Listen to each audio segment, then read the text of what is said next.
Hello, and welcome to another YouTube video. So, you haven't seen the BX for a while, and the reason you haven't seen the BX for a while is because I've been undecided what I want to do with it.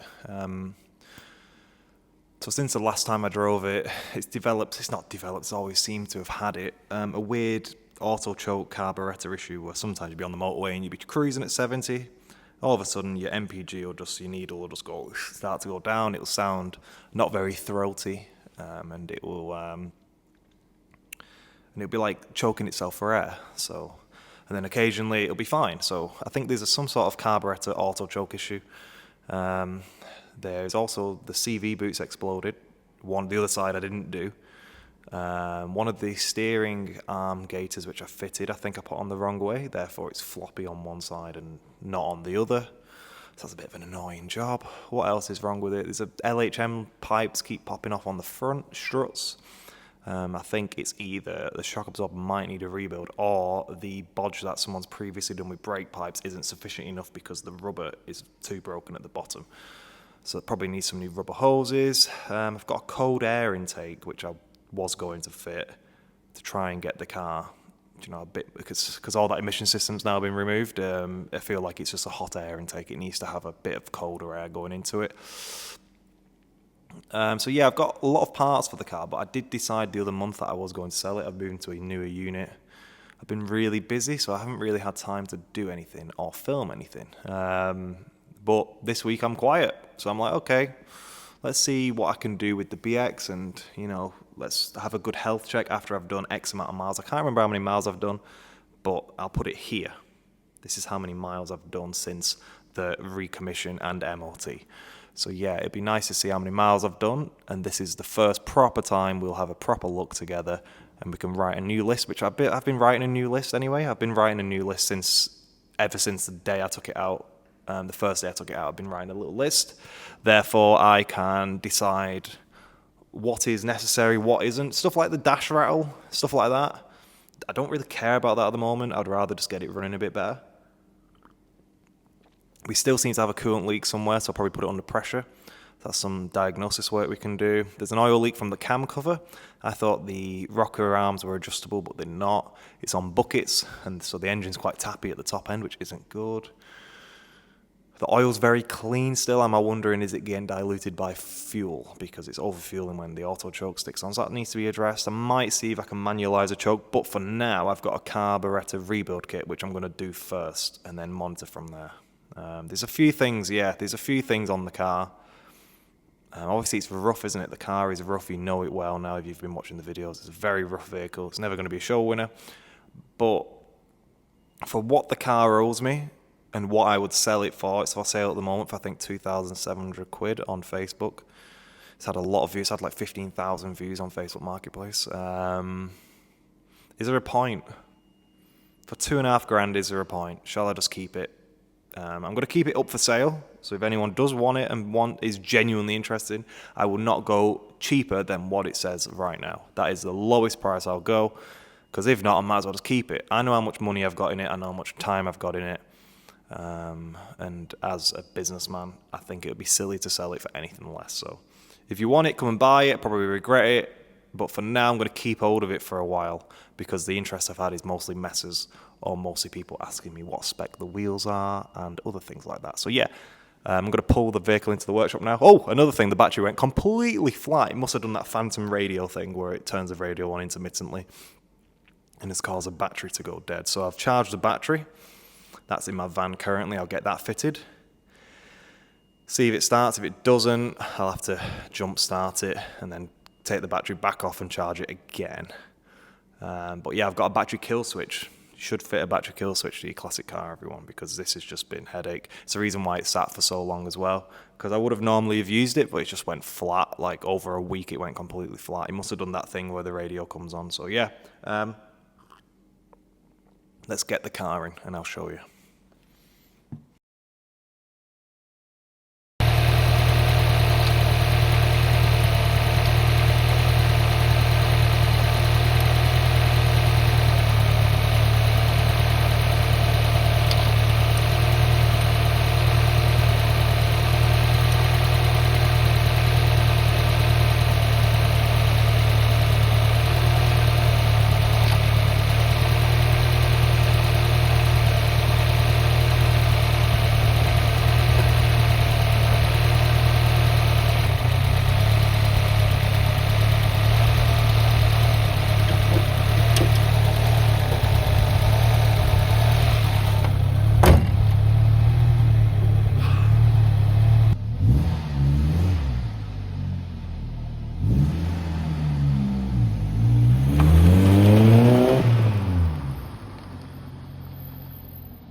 Jesus Christ, this car puts a giant smile on my face. But let's have a look at the mileage. So if we have a look at the mileage, we can see that it is 121,992.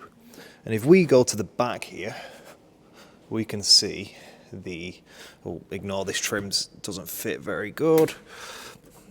Oh, God, shocking that. Right, ignore my horrendous previous energy drink addiction. I'm kind of over it with coffee.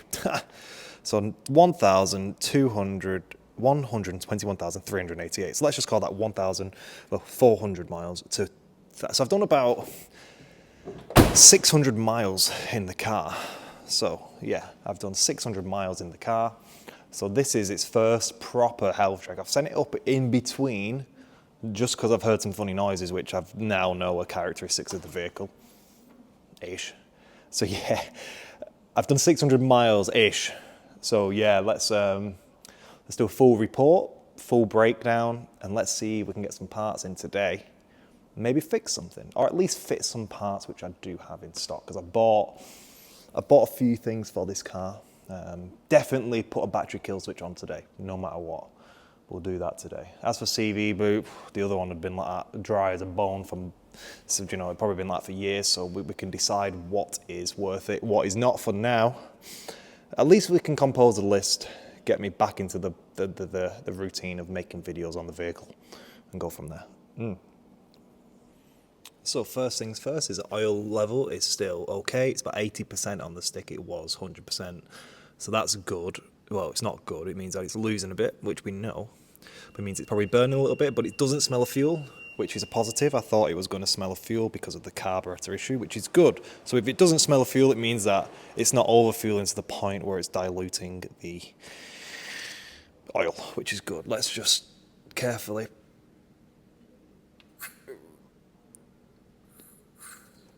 release the pressure from that, because it's not too hot. And let's have a look inside. Okay, so we've still pretty full, so I'm going to be happy with that. But I'm still going to pressurize the system and double check, because last time I checked back here, remember how we had this pipe repaired at the back, one of the very first episodes? It's the rubber washer which is on that pipe has melted away, burnt away, therefore I think it has been losing coolant still, but you can see the extent of that oil leak now as well when we're here. So you can see the oil leak there. Not good. We can also see this coolant pipe's poor, very poor. Can you see the so if I put back on, see the squidge there, that's lost all its integrity, I think. See that there? That's not good. So that requires repair for sure. Needs a new coolant hose. But oh god, look at the oil leak now. Yeah. Oh god, that's bad oil leak. Look at it, absolutely persisting down. It's filling the bell housing up there. Can you see that? So yeah, that is a bad oil leak. All from the cam cover. Holy moly, that's gone so much worse. Holy shit. Let's see if I can get my camera right in there for you. It's literally pouring out. Okay, that's an easy fix, I suppose. Wow, okay, cool. So that's what we've seen up to now. Everything else seems okay. Seems okay, which is good. Yeah, we can live with that. Some bits obviously aren't great, like this pipe is brittle. But I don't know where the bloody hell that even goes to. Where does that go to? Let's just wiggle. Okay, it's that pipe there, which goes to the oil breather. This breather pipe here ain't great. That's full of oil, not great. But there's nothing that can be done about that because these bushes are broken. So I'll add it to the list and we'll see what we can do there. But yeah, that's not great. Also, it's rubbing on that bit there. Can you see? A little bit. Whatever that is there. Oh, it's just cleaning it up. It's not too bad. We can live with that for now. But yeah, we're getting there. Let's have a look here. Everything seems okay. Yeah, okay. Not bad.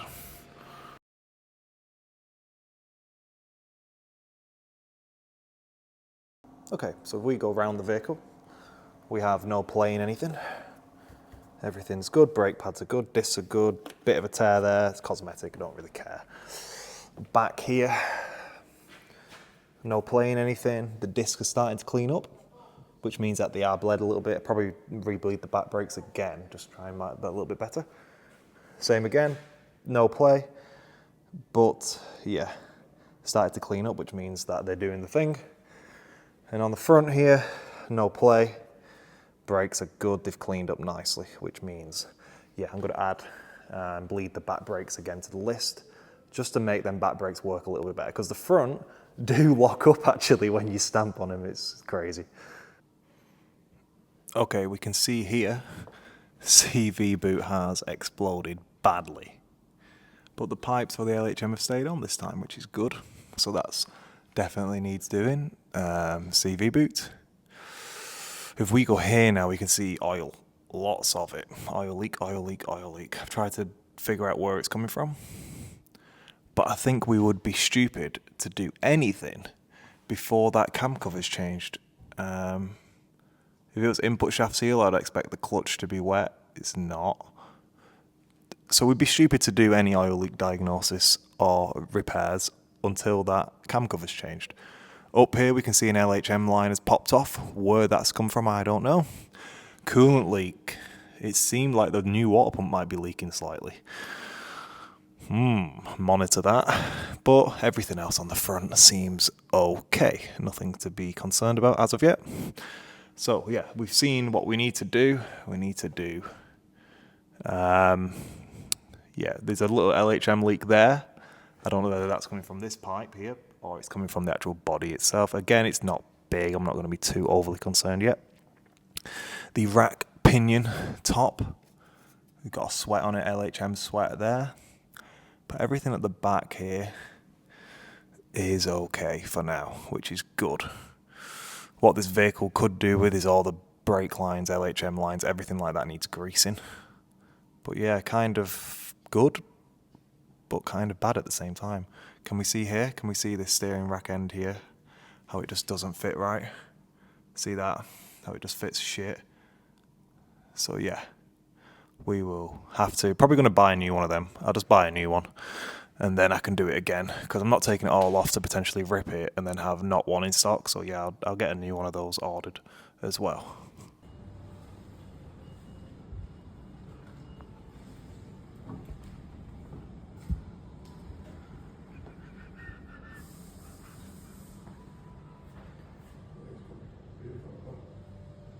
Okay, so now you've seen what is wrong with the BX, we can now work through the list, and the list is fucking huge. So we need to consider what we're actually going to do, how we're going to do it, which order we're going to do it in, and then go from there. So yeah.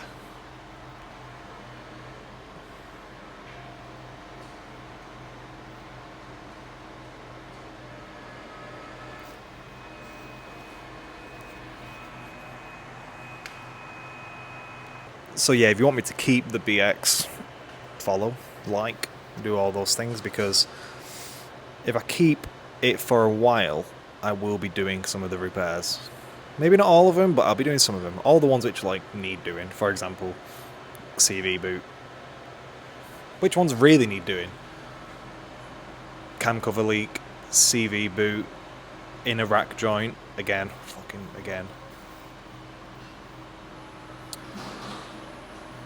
Battery kill switch, coolant pipe, maybe rear brakes, that's free, isn't it? Coolant pipe, maybe LHM pipe popping off a little bit, maybe stuff like that. The free stuff I will do first. If it's free, I'd be stupid not to do it. Or if it's less than 20 quid, I'll be stupid not to do it, minus labour. Obviously, I don't charge myself labour. So yeah, it depends what it is, depends on whether I'm going to do it. But if you actually do enjoy the videos and you want me to see how to do things on a BX, then yeah, just like, subscribe, share it with your pals. Because there's no point making them if no one's watching them, because the car was for sale. Although whenever I drive it, I absolutely love it. So yeah, thanks again, guys, and I'll see you in the next one. See you later, BX.